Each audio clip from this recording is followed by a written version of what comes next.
स्वागत। आज हमारे पास जो सामग्री है उसका शीर्षक है डेटा साइंस करियर, एक परिचय। हाँ, तो ये स्रोत डेटा साइंस के तेजी से बढ़ते क्षेत्र में करियर बनाने की जो बुनियादी बातें हैं उन पर रोशनी डालता लगता है। चलिए इसे खोलते हैं। तो इस परिचय के हिसाब से डेटा साइंस आखिर है क्या? ये सिर्फ एक बज़वर्ड या प्रचलित शब्द से तो कहीं ज्यादा लगता है। बिल्कुल। और यहाँ दिलचस्प बात यह है कि स्रोत इसे सिर्फ एक टेक्निकल काम नहीं मानता। ये बताता है कि डेटा साइंस असल में अलग अलग स्रोतों से जानकारी निकालने, उसे समझने और फिर उस समझ का इस्तेमाल करके फैसले लेने या कह लीजिए कहानियां बताने की कला और विज्ञान दोनों का मिश्रण है। अच्छा। हाँ, ये सिर्फ कोड लिखने के बारे में नहीं है, बल्कि डेटा के भीतर छिपे हुए जो पैटर्न है उनको खोजने के बारे में है। हाँ, और ये स्रोत कुछ मुख्य भूमिकाओं का भी जिक्र करता है ना। हाँ। जैसे डेटा एनालिस्ट, डेटा साइंटिस्ट और डेटा इंजीनियर। इनमें क्या मुख्य अंतर बताया गया है?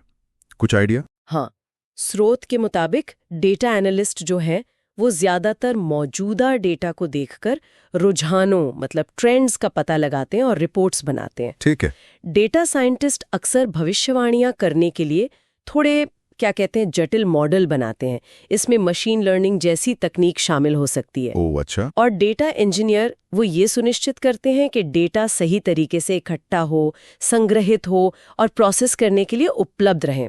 वो एक तरह से डेटा की पाइपलाइन बनाते हैं। यहाँ बात सचमुच दिलचस्प हो जाती है।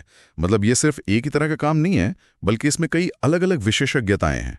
स्रोत में जरूरी कौशल स्किल्स के बारे में क्या कहा गया है? हाँ, देखिए, स्रोत इस बात पर जोर देता है कि तकनीकी कौशल तो जरूरी है ही, जैसे पाइथन या आर जैसी प्रोग्रामिंग भाषाएं आनी चाहिए, एसक्यूएल डेटाबेस को संभालने के लिए, और सांख्यिकी स्टैटिस्टिक्स की अच्छी समझ होनी चाहिए। हाँ, ये तो अपेक्षित है। लेकिन वो संचार कौशल यानी कम्युनिकेशन स्किल्स और जिस भी उद्योग में आप काम कर रहे हैं उसकी समझ, जिसे डोमेन नॉलेज कहते हैं, उसको भी उतनी अहमियत देता है। तो सिर्फ नंबर क्रंच करना काफी नहीं है, आपको वो नतीजों को समझाना भी आना चाहिए। हाँ बिल्कुल। अगर हम इसे बड़ी तस्वीर से जोड़ें तो स्रोत का तर्क है कि सबसे प्रभावी डेटा पेशेवर वो होते हैं जो न केवल डेटा का विश्लेषण कर सकते हैं, बल्कि अपनी खोजों को उन लोगों को स्पष्ट रूप से समझा सकते हैं जो तकनीकी पृष्ठभूमि से नहीं है। जैसे कि बिजनेस लीडर्स को। हाँ बिल्कुल, जैसे बिजनेस लीडर्स। अंतर्दृष्टि इनसाइट्स तभी मूल्यवान है जब उसे समझा जा सके और इस्तेमाल किया जा सके। सही कहा। और इस क्षेत्र में करियर की संभावनाओं के बारे में स्रोत क्या कहता है? क्या ये वाकई उतना ही आकर्षक है जितना सुनने में आता है? ये परिचय बताता है कि मांग बहुत ज्यादा है और आने वाले सालों में इसके और बढ़ने की उम्मीद है। लगभग हर उद्योग, आप स्वास्थ्य सेवा ले लीजिए, वित्त ले लीजिए, मनोरंजन, सब डेटा का उपयोग बेहतर निर्णय लेने के लिए कर रहे हैं। इसलिए कुशल डेटा पेशेवरों की जरूरत लगातार बढ़ रही है। तो इस सब का क्या मतलब है? आज हमने डेटा साइंस करियर एक परिचय से कुछ मुख्य बातें समझी। ये तो स्पष्ट है कि डेटा साइंस एक बहुआयामी क्षेत्र है जिसमें विभिन्न भूमिकाएं और कौशल शामिल हैं।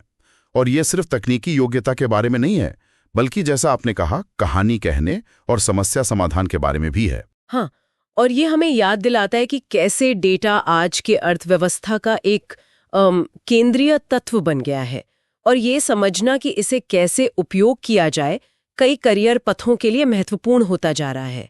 और ये एक महत्वपूर्ण सवाल खड़ा करता है, जैसे जैसे लगभग हर नौकरी में डेटा अधिक एकीकृत होता जा रहा है, क्या हम उस बिंदु पर पहुंच रहे हैं जहां डेटा साक्षरता, डेटा को समझने और उपयोग करने की क्षमता हर प्रोफेशनल के लिए एक बुनियादी आवश्यकता बन जाएगी, चाहे उनका आधिकारिक पद या शीर्षक कुछ भी हो?